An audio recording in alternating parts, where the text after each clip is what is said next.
Padre Celestial, estamos en tu presencia, dándote a ti la honra y la gloria porque tú eres bueno y de nuevo nos permites estudiar tu palabra. Te rogamos, Señor, que nos hables a través de ella, que no permitas que salgamos de aquí igual a como entramos, sino que tu Santo Espíritu moldee nuestras vidas de acuerdo a como tú quieres que nosotros seamos para tu honra y tu gloria, Señor. Gracias por los hermanos que han venido el día de hoy. También gracias por los que no están por una u otra razón, Señor. Bendíceles en sus casas y bendícenos a nosotros aquí en el templo. Ayúdanos como tu iglesia a siempre estar sedientos de tu palabra y buscando cada día más aprender de ti. Ayúdanos como tu iglesia, Padre Celestial, a ser esa iglesia que tú quieres que seamos en este país, ser una luz en medio de una generación maligna y perversa en la cual tú nos has mandado a resplandecer como luminares. Padre Celestial, te pedimos por favor que tu Santo Espíritu nos oriente para interpretar correctamente tu palabra y que el día de hoy, si tú nos tienes que llamar a la humildad, al quebrantamiento de corazón, si tú nos tienes que mostrar más de ti para que te amemos y te alabemos y te sirvamos como tú mereces ser alabado y servido, te pedimos que por favor te muestres a través de tu palabra y que nos ayudes a moldearnos a ese varón que tú quieres o a esa mujer que tú quieres que nosotros seamos. En tus manos nos ponemos, Señor. En el nombre de Cristo Jesús oramos. Amén.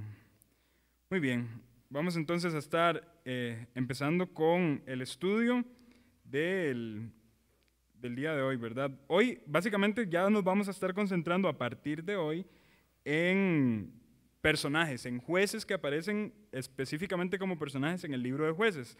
Entonces era algo que no habíamos hecho porque nos habíamos concentrado en absoluto en la introducción, puesto que en el libro de Jueces la introducción es bastante amplia, ¿verdad? Y nos habíamos concentrado muchísimo en esa porción, pero ya en este momento vamos a detenernos de la introducción, ya eso pasó, y nos vamos a concentrar de lleno en el estudio un poco más individualizado de cada uno de los jueces que aparecen en el libro de Jueces.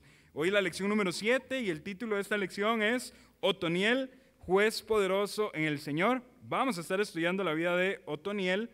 Es el primer juez que se menciona en el libro de Jueces, quizá no el juez más famoso, tal vez no sea definitivamente el más famoso, pero sí podemos sacarle mucho provecho a la historia y a la narrativa que la Biblia nos ofrece acerca de su vida.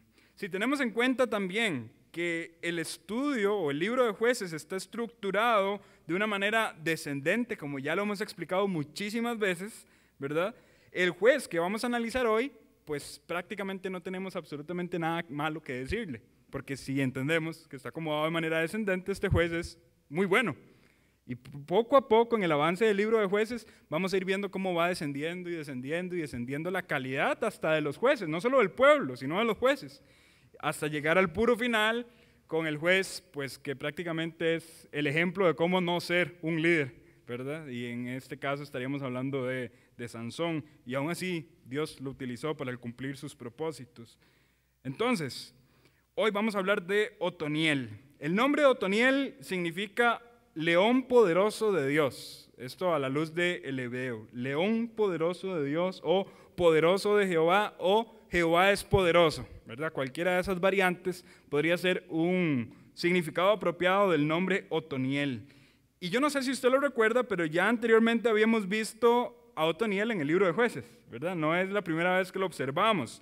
Fue él, Otoniel, el sobrino de Caleb, fue quien respondió al llamado que hizo Caleb de que el que se levante y conquista esta tierra va a casarse con mi hija. Él respondió a ese llamado, conquista la tierra con éxito y victoria y obtuvo el derecho de casarse entonces con la hija de Caleb, que se llamaba Acsa. Y esa victoria pues fue muy determinante también en las victorias que hubo para la tribu de Judá y para el sector de conquista de la región del sur de la tierra prometida. Desde ese contexto, solamente con eso que yo acabo de citar, nosotros ya podemos concluir que estamos hablando de un hombre admirable en su valentía y en su fuerza. Estamos claros porque que es un hombre valiente, porque fue él el que respondió al llamado, porque fue él el que se levantó a conquistar la tierra, porque incluso agradó a los ojos de Caleb, y bueno, agradarle a los ojos de Caleb no era tarea sencilla, ¿verdad? Tener a Caleb como suegro, no me imagino que haya sido una tarea de conquistarlo fácilmente, y ciertamente Otoniel demostró a Caleb el hecho de que él era digno de casarse con su hija, y así fue, se casó con Acsa. Entonces, eso es brevemente un poco lo que podemos decir acerca del nombre de este personaje llamado Otoniel. Vamos a ver ahora sí Jueces capítulo 3, desde el versículo 7 hasta el versículo 11. Esa va a ser la porción que vamos a estar estudiando el día de hoy y nos vamos a enfocar en dos puntos en particular. Primero vamos a analizar el contexto que estaba atravesando el pueblo durante la aparición de Otoniel, y el segundo punto que vamos a estar analizando entonces es, ya les digo, la fuente de la fuerza de Otoniel, de dónde Otoniel obtenía esta fuerza con la cual él obró y con la cual él hizo las proezas que hizo en medio del pueblo. ¿Qué les parece si leemos toda la porción que vamos a estar estudiando hoy y ya luego nada más vamos deteniéndonos en algunos puntos en particular? Entonces, capítulo 3, del versículo 7 al versículo 11, dice así: Hicieron pues los hijos de Israel lo malo ante los ojos de Jehová, y olvidaron a Jehová su Dios, y sirvieron a los Baales y a las imágenes de acera. Y la ira de Jehová se encendió contra Israel, y los vendió en manos de Cusán Risataim, rey de Mesopotamia. Y sirvieron los hijos de Israel a Cusán Risataim 8 años. Entonces clamaron los hijos de Israel a Jehová, y Jehová levantó un libertador a los hijos de Israel y los liberó. Esto es a Otoniel, hijo de Cenaz, hermano menor de Caleb. Y el espíritu de Jehová vino sobre él, y juzgó a Israel, y salió a batalla. Y Jehová entregó en su mano a Cusán Risataim, rey de Siria, y prevaleció su mano contra Cusán Risataim, y reposó la tierra 40 años, y murió Otoniel, hijo de Cenaz. Esa es toda la porción que vamos a estar estudiando, y como les indiqué, vamos a dividir el estudio primeramente en el contexto de su aparición, en el contexto que se estaba viviendo, y segundo, en la fuente de la fuerza de Otoniel. En cuanto al primer punto y el contexto de la aparición de Otoniel, podemos decir que tanto él como los demás jueces aparecen en la escena en medio de un contexto de maldad y de desobediencia por parte del pueblo de Dios. Esto lo dice claramente la Biblia, y esto va muy en armonía con el ciclo descendente, con el ciclo de espiral descendente que se vivía en ese momento, ¿verdad? El pueblo estaba en un momento de desobediencia y de idolatría. Dios enviaba su castigo, el pueblo clamaba a Dios pidiendo perdón, Dios levantaba a un libertador, a un juez, el juez tenía victoria, el pueblo tenía paz, y de nuevo en esa paz volvían a caer en pecados de idolatría y de desobediencia. Por ende, Dios volvía a manifestar su ira y el ciclo se repetía constantemente. Esta es la constante en el libro de los jueces. Dice claramente la escritura que los hijos de Israel hicieron lo malo. Ahí usted lo puede leer. Versículo 7, primera porción o primer reglón. Hicieron pues los hijos de Israel lo malo ante los ojos de Dios. No hay opción para hacer intermedios en las definiciones. Dios dice si hicieron lo malo o hicieron lo bueno. Punto final. ¿Verdad? No hay puntos intermedios. Y el pueblo de Dios ciertamente está haciendo lo malo delante de los ojos de Dios. En este momento en particular se describe la primer servidumbre del pueblo. Cuando usted y yo analizamos el libro de Jueces, nos damos cuenta que la desobediencia del pueblo de Israel los llevó a 6 servidumbres distintas. ¿Qué quiere decir esto? Que sirvieron, que fueron prácticamente esclavos en 6 contextos distintos. La primera sería esta, con el rey de Mesopotamia, o con el rey de Siria, como se le menciona también más adelante. Y las otras serían con Moab, con Jabín y Sísara, con Madián, con Abimelec, con Tola y Jabín, con los filisteos y Amón, y la última solamente los filisteos. Y esas serían las 6 servidumbres en las cuales estuvo involucrado el pueblo de Dios por su desobediencia y por su idolatría. Vamos a ir viéndolas poco a poco en el análisis de este libro. Aquí yo creo que también es necesario hacer un alto en esta porción que estamos estudiando para hablar de un aspecto muy importante. Vean lo que dice el versículo 7. Hicieron pues los hijos de Israel lo malo ante los ojos de Jehová, olvidaron a Jehová su Dios, sirvieron a los Baales y a las imágenes de acera. Ya habíamos analizado un poco la idolatría en la predicación de la semana pasada, pero vean lo que dice inmediatamente en el versículo 8. Y la ira de Jehová se encendió contra Israel. La ira de Jehová se encendió contra Israel. Si no nos detenemos en esta frase, muy probablemente nos va a costar comprender el carácter de Dios a lo largo de todo el libro, ¿verdad? Tenemos que detenernos en esta frase. Y específicamente, ¿en qué nos tenemos que detener? En un atributo sobresaliente en esta escena. Y este atributo es la ira de Dios. Porque si no entendemos qué significa la ira de Dios, nos va a costar entender prácticamente que toda la historia en la cual Dios actúa con ira frente al pueblo suyo. ¿Estamos claros con esto, mis hermanos? Entonces nos vamos a detener en este detalle en específico. Vamos a comprender un poquito de manera bíblica, no podemos detenernos muchísimo, pero vamos a detenernos un poco en qué es el atributo de la ira de Dios. Es necesario tener una comprensión bíblica de este atributo, ya que una mala interpretación nos puede poner en dos posibles errores, y estos dos errores son trágicos en una cosmovisión cristiana.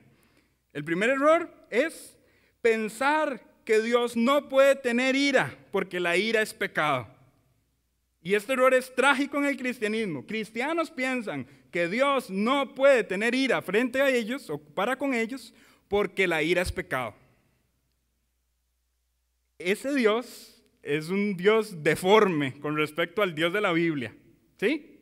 Pero también podemos cometer el siguiente error de interpretación del carácter de Dios. Pensar que Dios es un Dios malvado por su ira. ¿Se dan cuenta, mis hermanos? Si no entendemos bien este atributo de Dios, podemos estar adorando a dos dioses distintos al Dios de la Biblia. O un Dios que no puede tener ira porque la ira es pecado, o un Dios que es malvado por manifestar su ira. Voy a hacerles una pregunta básica. ¿La ira es pecado? Bueno, vamos al Nuevo Testamento y tenemos una referencia: airaos, pero no pequéis, no se ponga el sol sobre vuestro enojo. Ciertamente tenemos que reconocer que la ira nos puede conducir al pecado, si permanecemos en la ira, ¿sí? Pero vamos a analizar ¿qué es la ira de Dios? Porque la ira de Dios es algo distinta a la ira nuestra. Y esto tenemos que analizarlo de una manera bíblica, sin suposiciones, a lo que dice la Escritura.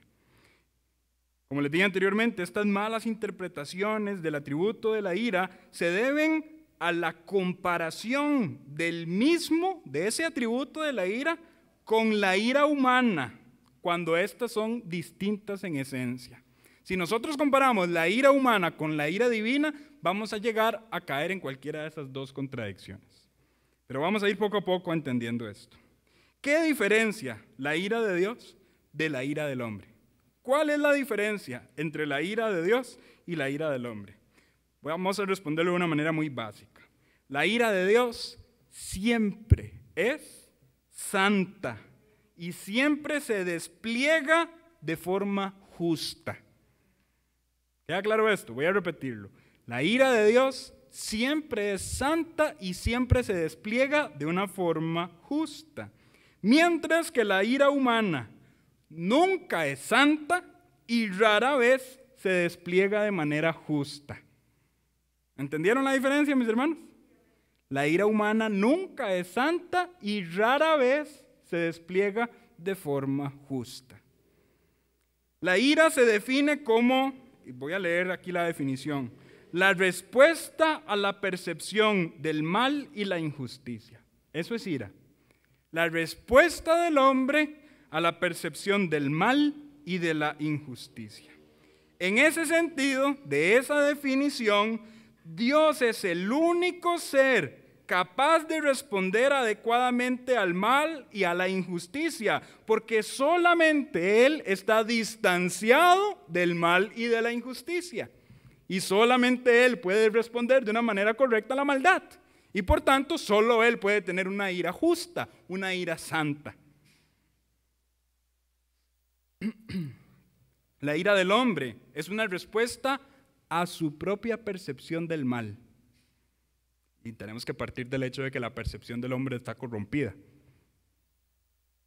La percepción humana del mal puede ser tanto errónea como egoísta. Y voy a explicar a qué me refiero con esto. El hombre puede considerar malo cualquier situación que no resulte en su beneficio personal, pero su beneficio personal podría ser un mal para otra persona. ¿Me voy a entender? Una persona puede estar airado porque lo despidieron del trabajo. Pero tal vez el despido de su trabajo era con una justificación válida. Porque tal vez la razón por la cual lo están despidiendo le provocó un mal a otra persona. Y esta persona respondió con ira, despidiendo a este otro del trabajo por la percepción que él tenía del mal. Y este me está haciendo un mal, lo despido. Pero este tiene ira porque aquel lo despidió y ante su percepción, él le hizo un daño. Y notan cómo todo puede ser completamente subjetivo. La única persona, el único ser que tiene una percepción correcta acerca del mal es Dios. Y por tanto solo Él puede tener una respuesta adecuada de la ira. La ira del hombre entonces se basa en su propia percepción del mal. La ira de Dios siempre se expresa justamente y siempre expresa justamente el disgusto de su carácter. Y vean esto, la ira de Dios nunca será tergiversada por una percepción egoísta de su ser. Dios nunca va a estar airado de manera egoísta, pensando solamente en el beneficio de sus propios placeres. Dios nunca va a estar airado de una manera egoísta. La ira de Dios es una respuesta santa, es una respuesta divina al pecado y a la desobediencia del hombre. De hecho, en el Antiguo Testamento hay un pecado particular que casi siempre enciende la ira de Dios. Ya usted a esta altura, leyendo el libro de Jueces, puede intuir cuál es este pecado. ¿Saben a qué me estoy refiriendo? A la idolatría, a los falsos dioses. Les voy a pedir que me acompañen a Salmo capítulo 78. Salmo capítulo 78.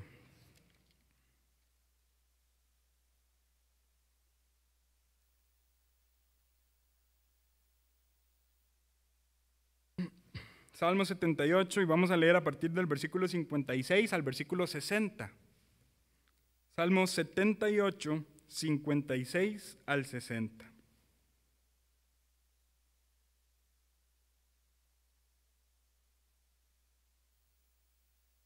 Salmo 78. ¿Lo tenemos, hermanos? ¿Sí? Muy bien, leemos. 56. Pero ellos tentaron y enojaron al Dios Altísimo y no guardaron sus testimonios, sino que se volvieron y se rebelaron como sus padres, se volvieron como arco engañoso, le enojaron en sus lugares altos, aquí está el contexto de los falsos dioses, y le provocaron a celo con sus imágenes de talla. Lo oyó Dios y se enojó y en gran manera aborreció a Israel. Dejó, por tanto, el tabernáculo de Silo, la tienda en que habitó entre los hombres. ¿Notan? La ira de Dios. Generalmente en el Antiguo Testamento la ira se despliega de una manera fuerte contra el pecado de la idolatría. Y esto es también muy importante que nosotros lo señalemos, puesto que en el libro de Jueces lo que tenemos es al pueblo siendo un pueblo idólatra, cambiando a Dios por falsos dioses, y esto despierta la ira de Dios. Ahora bien, voy a explicar algo acá, porque por el momento creo que todos vamos entendiendo un poco el atributo de la ira. Sin embargo, frecuentemente se argumenta lo siguiente, que la diferencia entre la ira de Dios y la ira del hombre es que la ira de Dios se manifiesta contra el pecado y que la ira de los hombres se manifiesta contra otros hombres. Generalmente eso se dice. De hecho, generalmente esta conclusión se hace acompañar de la siguiente frase. Dios odia el pecado, pero ama al pecador. ¿Han escuchado ustedes esa frase? Es muy famosa, ¿verdad? Dios odia el pecado, pero ama al pecador. Ahora bien, tenemos que ir con mucho cuidado al análisis de este asunto, ¿verdad? No queremos caer en algo que la Biblia no diga y queremos ser completamente bíblicos en lo que nosotros extraigamos de aquí. Este tipo de razonamiento que yo acabo de mencionar tiene cierta apariencia de piedad. El hecho de decir Dios odia el pecado, pero ama al pecador. Sin embargo, aunque dicho razonamiento tiene esa apariencia de piedad, hay que tener mucho cuidado en pensar así. Razón número 1, bueno, porque esa frase no está en la Biblia, ¿verdad? De hecho, esa frase se le atribuye a Gandhi y no debería ser mencionada en contextos cristianos, puesto que viene de un contexto pagano, ¿verdad? Pero bueno, dejemos ese punto de lado porque es subjetivo y hay gente que está peleando si realmente es de Gandhi o no. Por otro lado, hay suficiente evidencia bíblica de que la ira de Dios, Él la despliega contra el pecador, es decir, contra el hombre que comete pecado. Salmo capítulo 5, versículo 5 dice claramente que Dios aborrece a los que hacen iniquidad. A los que hacen, verbo hacer, contempla entonces que es la persona que comete el pecado y no el pecado que cometió. ¿Estamos claros? Por otro lado, acompáñenme a Juan capítulo 3.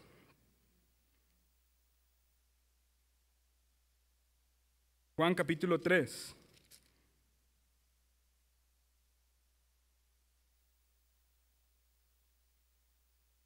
Versículo 36.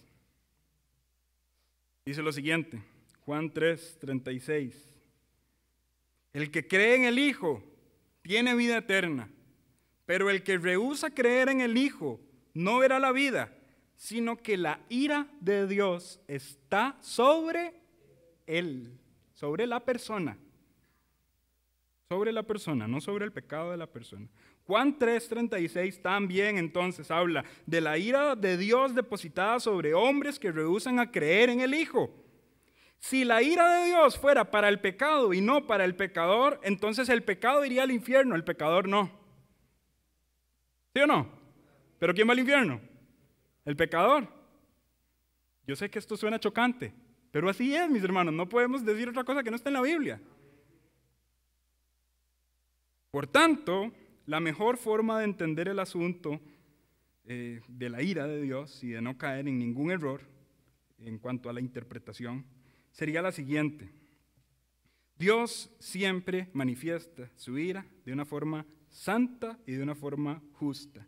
Y ella se derrama sobre la impiedad y la injusticia de los hombres que detienen con injusticia la verdad. Esto está en Romanos capítulo 1, versículo 18.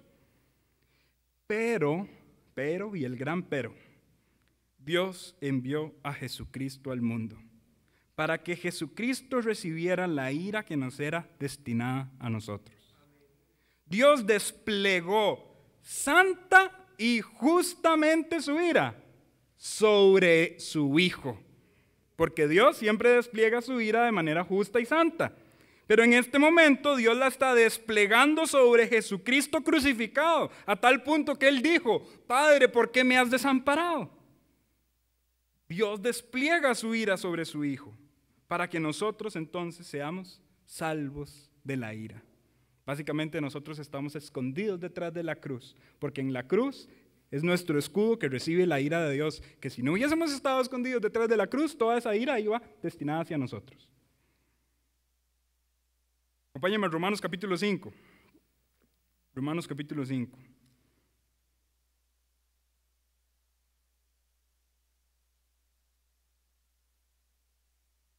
Versículos 6 al 10. Porque Cristo, aun cuando éramos débiles, a su tiempo murió por los impíos. Ciertamente, apenas morirá alguno por un justo, con todo pudiera ser que alguno osara morir por el bueno. Mas Dios muestra su amor para con nosotros, en que siendo aún pecadores, Cristo murió por nosotros. Pues mucho más, estando ya justificados por su sangre, por él seremos salvos de la ira. ¿Por quién? Por Jesucristo que murió por los pecadores. ¿Estamos claros? Porque si siendo enemigos fuimos reconciliados con Dios por la muerte de su Hijo, mucho más estando reconciliados seremos salvos por su vida. ¿Qué fue aquello que nos justificó? Sino el sacrificio de Jesús recibiendo la ira que nosotros merecíamos recibir. En este sentido, mis hermanos, la frase de Gandhi, ¿verdad? La famosa frase, Dios odia al pecado pero ama al pecador, nosotros podríamos corregirla de la siguiente manera. Dios aborrece al pecado y al pecador que lo comete, pero ama y perdona al pecador arrepentido y justificado por Jesucristo. Y aquí entonces ya le damos vuelta a la tortilla, ¿sí? Ahora, alguien podría decir y sacar una conclusión con esto. Entonces eso quiere decir que Dios no ama a todos. Bueno, aquí también tenemos que hacer una aclaración en qué tipo de amor estamos hablando, ¿verdad?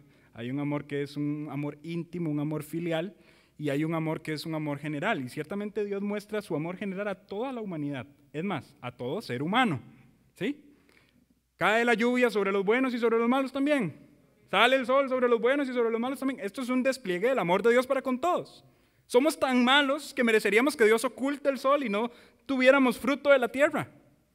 Pero Dios permite que el sol salga sobre justos e injustos. Pero este amor es muy diferente a un amor filial de Dios. Este amor Él solo lo tiene con sus hijos. Yo generalmente cuando hablo de este tema lo ilustro de la siguiente manera. Yo podría decir que mi esposa ama a los perros. Y de hecho mi esposa ama a los perros. ¿Sí? Pero supongamos que mi esposa sale de la casa a coger el bus para ir al trabajo, yo no sé, y hay un perro que siempre la corretea. Y siempre sale detrás de ella, un perro agresivo. Un perro que ya incluso un día la lastimó, la mordió y tuvimos que ir al hospital y etc. Bueno, eso no cambia el hecho de que yo diga mi esposa ama a los perros. Pero yo no puedo decir que ese perro particular reciba todo el amor que mi esposa podría darle a los perros que están en mi casa, que son parte de mi familia. ¿Me están entendiendo el punto, mis hermanos? De la misma manera, yo puedo decir de una manera general que Dios ama a toda la humanidad.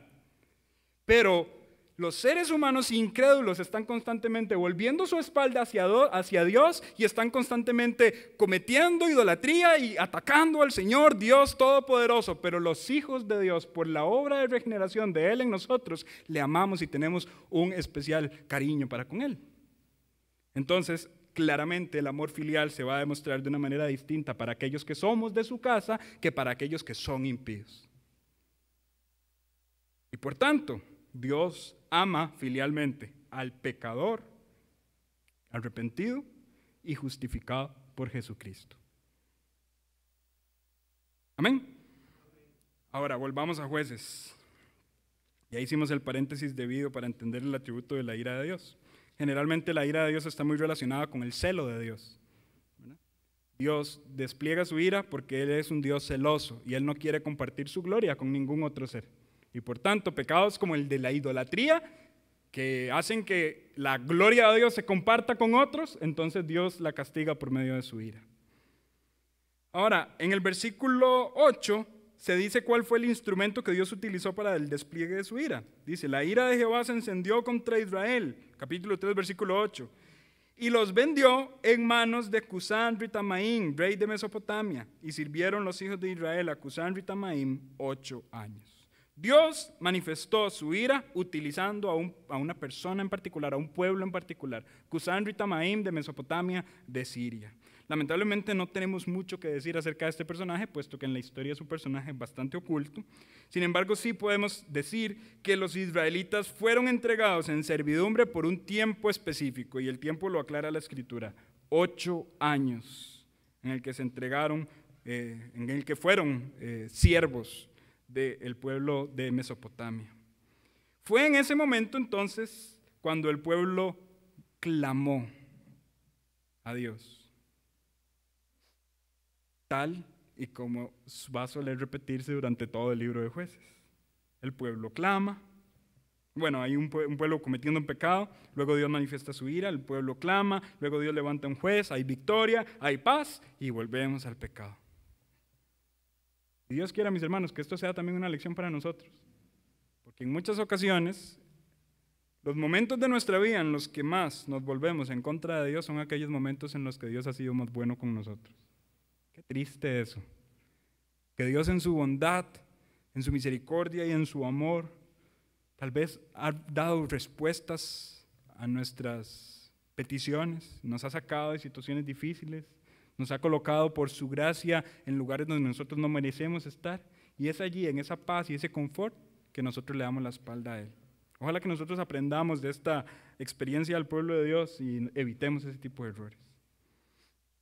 En este momento, entonces, Dios, en su gracia, levanta a Otoniel, de quien ya hablamos un poquito, como un libertador para los suyos. Ahora bien, este Otoniel es un hombre fuerte, es un hombre valiente. Capítulo 1 ya nos lo había demostrado, y ahora estamos leyendo también, en la introducción vimos un poco el significado de su nombre, el león poderoso de Jehová. Sí, es un hombre fuerte, pero la pregunta es, ¿cuál es la fuente de la valentía y de la fuerza de Otoniel? ¿De dónde viene? Versículo 9. Entonces clamaron los hijos de Israel a Jehová, y Jehová levantó un libertador a los hijos de Israel y los libró. Esto es Otoniel, hijo de Cenaz, hermano menor de Caleb. y el Espíritu de Jehová vino sobre él, y juzgó a Israel y salió a la batalla, y Jehová entregó en su mano a Cusán-Ritamaín, rey de Siria, y prevaleció su mano contra Cusán-Ritamaín, y reposió la tierra 40 años, y murió Otoniel, hijo de Cenaz. ¿Notaron la fuente de la fuerza de Otoniel? Primeramente el Espíritu de Jehová vino sobre él, y también se aclara de una manera pues bastante específica que Jehová entregó en su mano. Si bien es cierto, con todo lo que hemos dicho el día de hoy, Otoniel puede ser descrito como un hombre fuerte, como un hombre valiente, por el significado de su nombre, por las cosas que ya él ha hecho y la forma en la que él demostró a Caleb esta valentía. La fuerza de Otoniel no se le atribuye nunca, en todo lo que hemos leído, nunca se le atribuye a sus propias cualidades, sino a su Dios. Se dice claramente que el Espíritu vino sobre él, y también se dice claramente que Jehová entregó en su mano a los enemigos. ¿Quién ganó? Jehová. ¿Quién demostró su fuerza? Dios. ¿Otoniel era un hombre fuerte y valiente? Sí, pero Dios demostró que él es más fuerte y más valiente, ya que el hombre fuerte y valiente tuvo que ser ayudado por la fuerza y el poder de un Dios todopoderoso. Vemos aquí una mención bastante interesante del Espíritu Santo también. Dice la frase en el versículo 10, y el Espíritu de Jehová vino sobre él. De nuevo, esta es una frase que tenemos que entender porque va a aparecer constantemente en el libro de Jueces y también va a aparecer constantemente en el Antiguo Testamento. Cuando se dice que el Espíritu de Jehová viene sobre alguien, ¿a qué nos referimos o a qué se refiere la Biblia específicamente con estas palabras? La aclaración es que esto no debería entenderse como que hubo una regeneración espiritual en esta persona o que esta persona fue salva, ¿sí? No debería entenderse como que Otoniel hasta este momento era un impío, pero vino el Espíritu Santo sobre él y Otoniel se convirtió en un creyente. Eso no debería entenderse de esa manera, aunque entendemos que en el Nuevo Testamento hay un trabajo del Espíritu Santo en la obra de regeneración de las personas. Acá no es regeneración de lo que está hablando la Escritura. Y esto es lo que queremos aclarar. En el Antiguo Testamento, cuando el Espíritu de Dios viene sobre una persona, eso significa que Dios le está equipando con poder y sabiduría para el cumplimiento especial de una tarea, de una voluntad de Dios. El Espíritu viene sobre personas para equiparlos para una tarea en específico. Esto mismo, esta frase, el Espíritu de Jehová vino sobre, se repite en Gedeón, se repite en Jefté y se repite en Sansón, en el libro de los Jueces. Y en ese mismo contexto es que David oró al Señor en el Salmos capítulo 51 diciendo, no quites de mí tu Santo Espíritu. Esa frase es muy utilizada por algunas personas que argumentan que la Biblia habla de que la salvación se pierde. ¿Sí?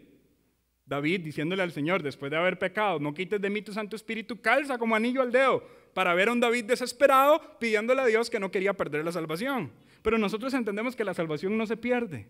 Nosotros no podemos perder algo que no ganamos. La salvación es por gracia. Y entonces, ¿qué quiso decir David cuando dijo, no quites de mí tu Santo Espíritu? Él no quiso decir, no quiero perder la salvación. Sino más bien David lo que quiso decir es, no quiero perder tu guía y tu poder para reinar apropiadamente sobre tu pueblo. El Espíritu sobre David es el que guía a David para ser un rey que haga la voluntad de Dios. Y David entonces ora al Señor diciendo, he cometido un pecado, he sido un adúltero, un homicida, un mentiroso. Señor, por favor, no quites de mí tu Santo Espíritu en el sentido de que yo quiero seguir siendo sabio para gobernar apropiadamente tu pueblo. Hay algo interesante y tenemos que analizar las palabras con sumo detenimiento. Aquí se dice que el Espíritu vino sobre, lo cual calza como una preposición para nosotros, y esta preposición significa encima de o cubriendo a, ¿verdad? Yo puse una cobija sobre mi cama, o un pájaro se puso sobre mi cabeza. Claramente, en los contextos de estas palabras es encima de o cubriendo a. Y esta palabra sobre Es una de las tres posiciones del Espíritu Santo con respecto al hombre. Una de las tres posiciones del Espíritu Santo con respecto al hombre. Acompáñenme un momento a Juan capítulo 14. Juan capítulo 14.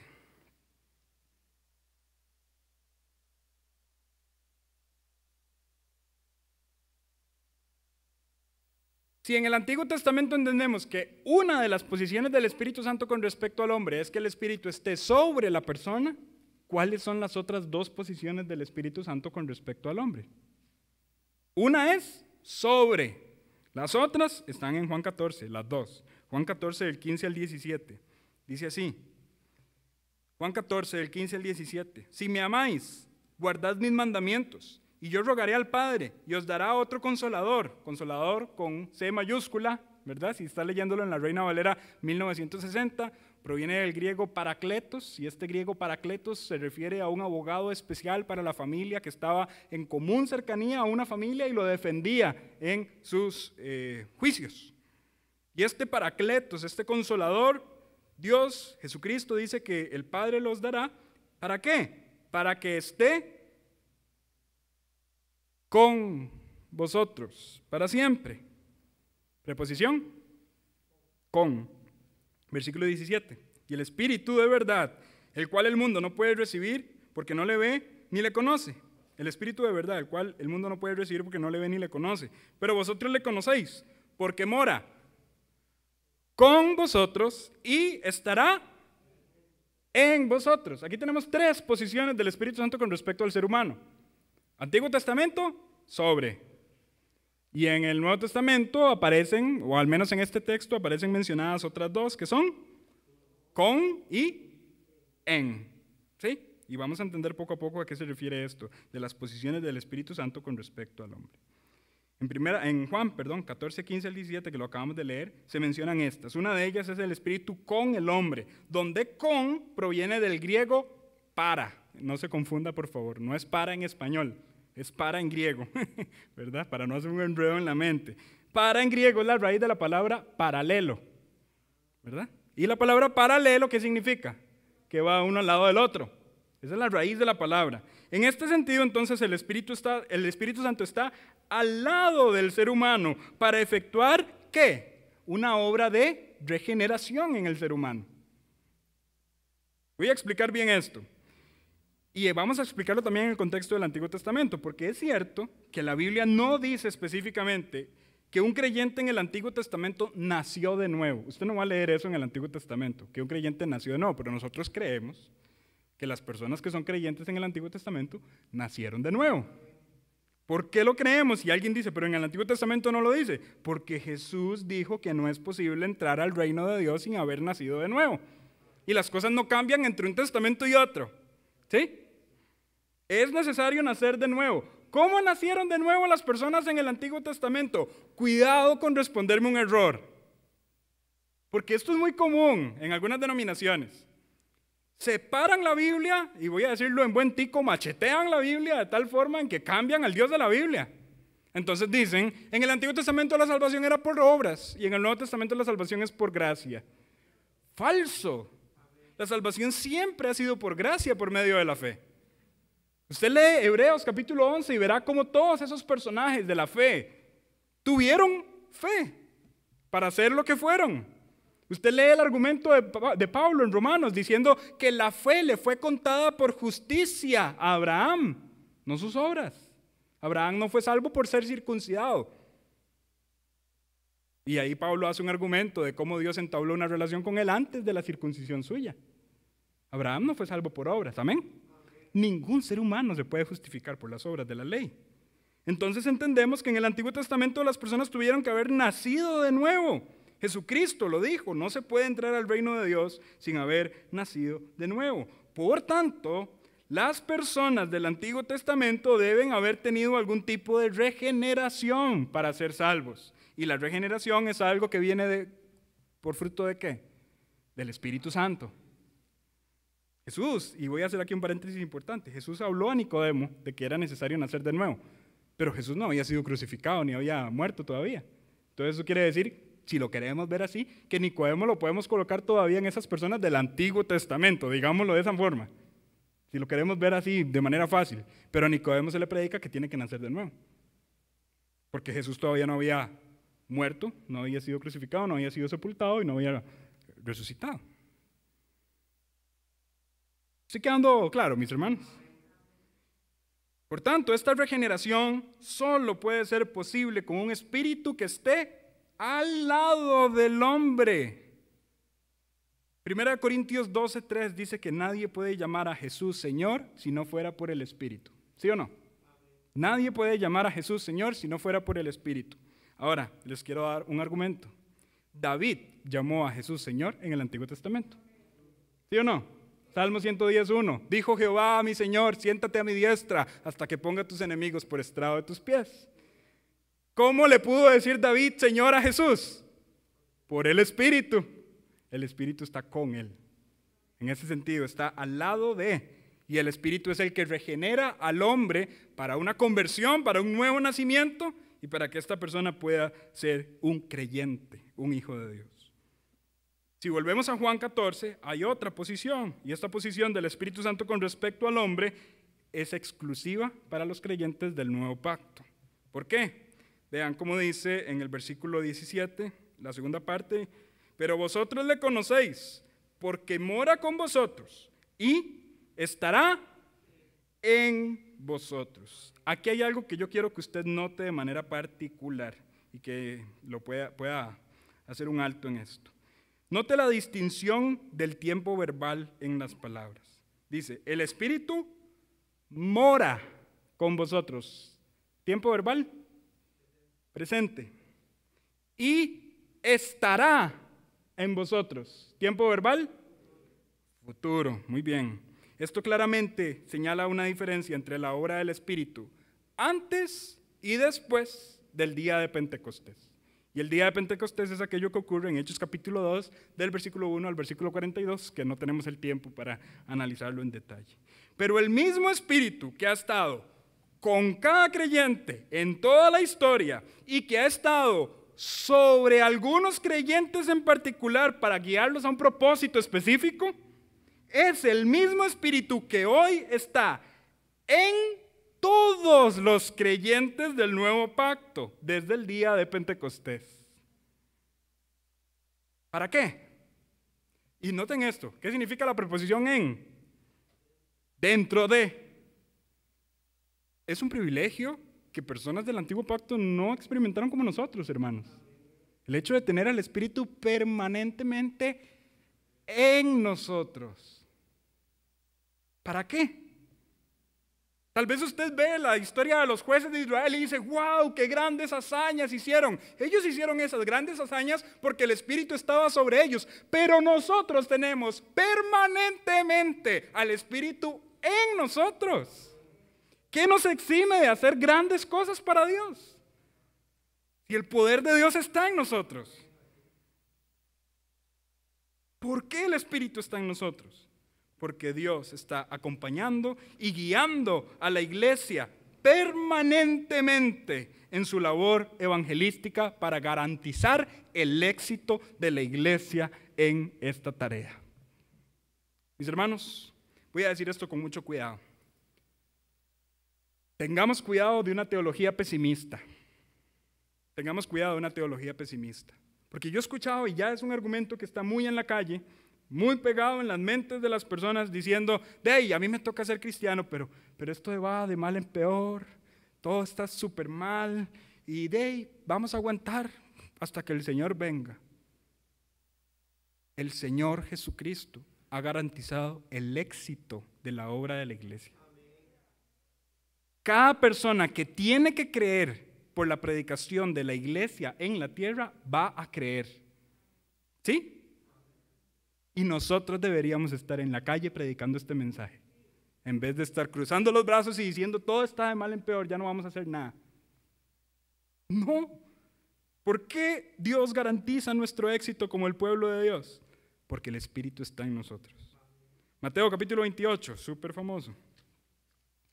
Versículos 19 y 20. Por tanto, id y haced discípulos a todas las naciones, bautizándolos en el nombre del Padre y del Hijo y del Espíritu Santo, enseñándoles que guarden todas las cosas que os he mandado. Y he aquí, yo estoy con vosotros todos los días hasta el fin del mundo. ¿Por qué la iglesia tiene garantizado el éxito?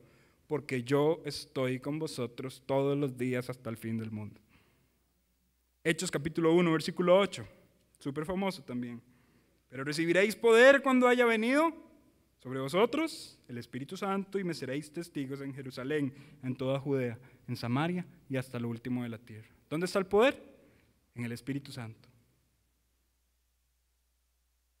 La forma en la que Dios demostró su poder a través de Otoniel es la forma en la que Dios demuestra su poder a través de la iglesia. Con una pequeña diferencia. El Espíritu Santo no se va a ir jamás de nosotros. Va a estar siempre en nosotros. Y por ello, siempre estaremos capacitados para el cumplimiento de la misión que el Señor nos ha encomendado. Ay, mi hermano, es que yo no evangelizo porque yo no estoy listo para eso. Eso quiere decir entonces que usted está minimizando el poder del Espíritu Santo que habita en usted. Porque a la luz de la Escritura, usted está listo no en sus fuerzas, sino porque el Espíritu mora en su vida. ¿Sí? Todos nosotros podemos evangelizar. ¿Qué tenemos que hacer? Decir aquello en lo que creímos. Y si no tenemos forma de decir aquello en lo que creímos, pues entonces es válida la pregunta, ¿en qué creí? Si no sé en qué creí, es válida la pregunta, ¿soy cristiano? ¿Me voy a entender, mis hermanos? ¿Cómo yo puedo decir que soy cristiano si no entiendo en aquello en lo que creí? Y si entiendo en aquello en lo que creí, ¿lo puedo compartir con otros? Sí, obviamente algunos con muchas más sabias palabras que otros, eso es un hecho. Pero Dios a esas personas que tienen más habilidad para la labor evangelística les ha encomendado una tarea también. Les ha dado el don de evangelista. ¿Y saben para qué es este don de evangelista? Para edificar a los santos. Lo dice claramente el libro de Efesios. Mis hermanos, el evangelista a la luz de la Biblia no es el que sale solo a la calle a predicar sin que nadie esté con él. No estoy desmeritando la labor de esas personas, gloria a Dios por ellos. Pero el evangelismo es una tarea de la iglesia local. ¿Sí? Y el evangelista, a la luz de la Escritura, es aquella persona que pone su don para el beneficio de los santos. Es decir, guía a otros a ser mejores evangelistas. Hermanos, la iglesia no es un sitio jerárquico donde algunos tienen mayores posiciones que otros. La iglesia tiene que ser interpretada y observada desde un panorama horizontal y lineal. ¿Sí? Los pastores no son más que los no pastores. Los pastores son personas con un don distinto a los otros. No todos en la iglesia pueden ser pastores, porque se imaginan. No se puede. Pero el que es pastor no es más que otra persona en la iglesia. El que es pastor, simple y sencillamente Dios le dio un don y un llamado distinto. Una persona que no es pastor no es menos, tiene un don diferente y tiene un llamado diferente. Y tanto se le señalará al pastor el no cumplir con su llamado, como se le señalará al no pastor no cumplir con su llamado. Somos una iglesia, todos somos un cuerpo. Una vez estaba diciendo esto y una persona me dijo, seguro yo soy el páncreas. Cuando estaba diciendo que todos somos el cuerpo de Cristo y que todos tenemos una función, a mí me pueden sacar y no pasa nada, yo soy el páncreas. Hermanos, aún el páncreas tiene algo que hacer en el cuerpo humano. Tampoco es una parte inservible. El dedo meñique, el dedo gordo, todos tenemos algo que hacer. Y tal vez no tengamos el protagonismo que queramos en algunas situaciones, pero Dios nos ha puesto donde Él necesita que nosotros estemos, donde Él quiere que nosotros estemos. Me corrijo, Dios no nos necesita, pero donde Él quiere que nosotros estemos. Volvamos a Jueces, capítulo 3, ya voy a concluir con esto.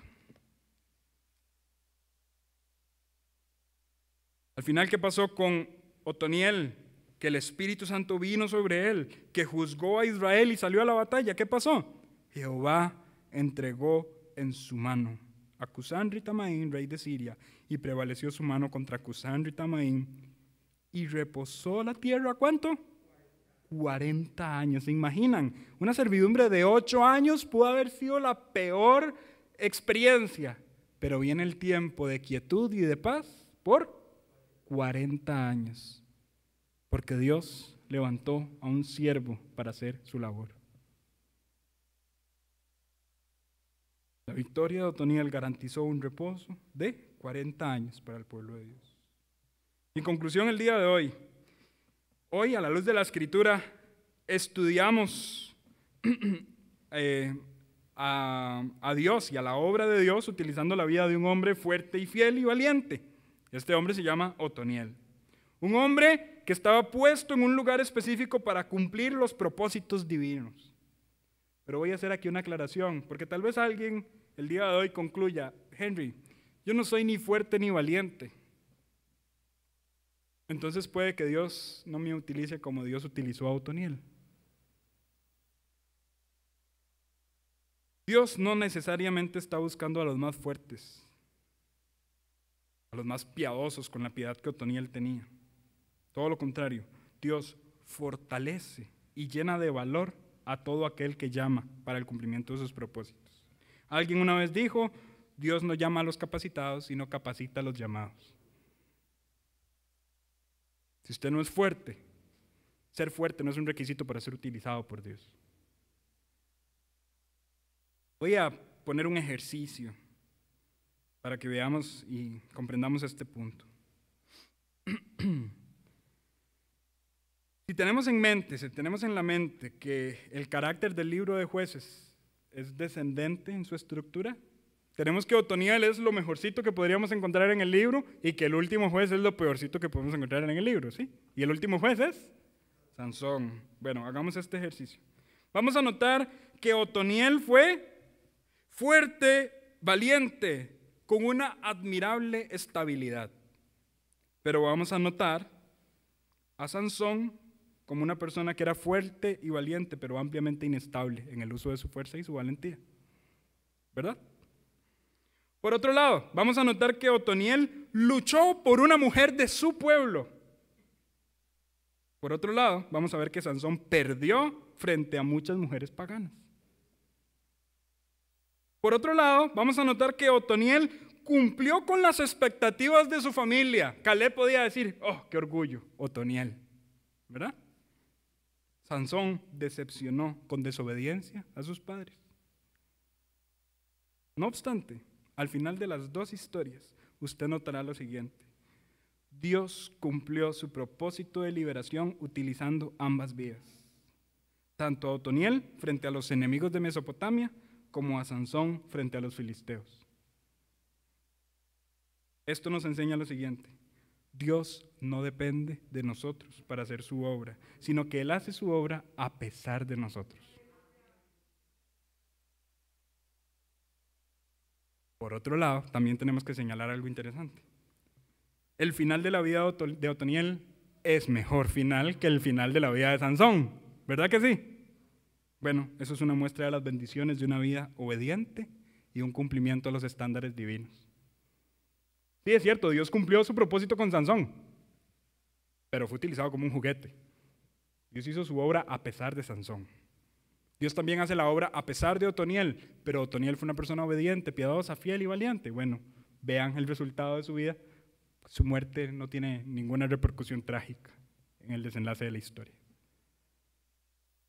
Hermanos, Sansón y Otoniel tienen un final drásticamente diferente, pero este final es una muestra de las bendiciones de Dios a una vida obediente. Por tanto, mi ánimo el día de hoy es que vivamos una vida obediente a Dios, una vida con temor a Él, con valentía. Que yo en mi carne no soy una persona valiente, pues no nos ha dado Dios un espíritu de cobardía, sino uno de poder, de amor y de dominio propio. No estoy solo, el Espíritu está conmigo, sobre mí y en mí. Cumplamos la voluntad y el llamado de Dios para con nosotros, la iglesia, tal y como Otoniel fue fiel en el cumplimiento de su propósito. Y ánimo, hermanos. Y si alguien está diciendo: no, yo no voy a obedecer a Dios y yo me voy a rebelar, sepa que Dios va a hacer la voluntad que Él tiene con su vida a pesar de usted. Así lo hizo con Sansón. Voy a decir esto y le prometo que es lo último. Pero yo he escuchado alguna vez la frase, con una muy buena intención, pero tal vez no está tan bien, una frase que dice, no eche a perder el plan de Dios para su vida. ¿Han escuchado esa frase? Con una muy buena intención, yo entiendo el trasfondo, y de verdad lo entiendo, y muy probablemente no voy a crucificar a un pastor que esté diciendo esa frase, pero en cierto sentido, no hay forma en la que yo pueda echar a perder el plan de Dios. Lo único que puedo es hacer el plan de Dios por las buenas o hacer el plan de Dios por las malas. Pero el plan de Dios se va a cumplir. ¿Cuál era el plan de Dios para la vida de Sansón? Empezar a liberar a Israel de la mano de los filisteos. Se dijo antes de su nacimiento. ¿Liberó a Israel de la mano de los filisteos? Claro, fue utilizado y humillado como un juguete mientras lo estaba haciendo, derrumbando una casa que lo mató. Pero Dios cumplió su propósito con su vida. Mis hermanos, usted puede desviarse, irse hacia donde usted quiera, pero Dios cumplirá su propósito en usted, por las buenas o por las malas. Yo veo el final de la vida de Otoniel y yo quisiera que ese fuera el final de mi vida. Que no haya nada malo que decir y que yo cumplí el propósito para el cual Él me llamó.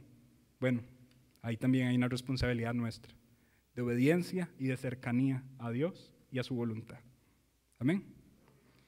Miremos la cabeza, cerremos los ojos. Vamos a orar. Padre bueno, estamos en tu casa, de nuevo agradeciéndote por el gran privilegio que nos das de estudiar tu palabra y de meditar en ella. Te rogamos, Señor, que nos ayudes a aplicarla, no ser solamente oidores olvidadizos, sino también hacedores de la palabra. Y gracias, Señor, por este tiempo en el que tú nos pudiste hablar de la manera en la que lo hiciste, porque entendemos que no es la sabiduría humana la que habla, sino que eres tú hablándonos a nosotros. Alabamos, Señor, te glorificamos. Y te pedimos que este mensaje sea útil para tu iglesia y para nosotros como individuos también, para conformarnos a tu imagen. En el nombre de Cristo Jesús oramos. Amén. Gracias.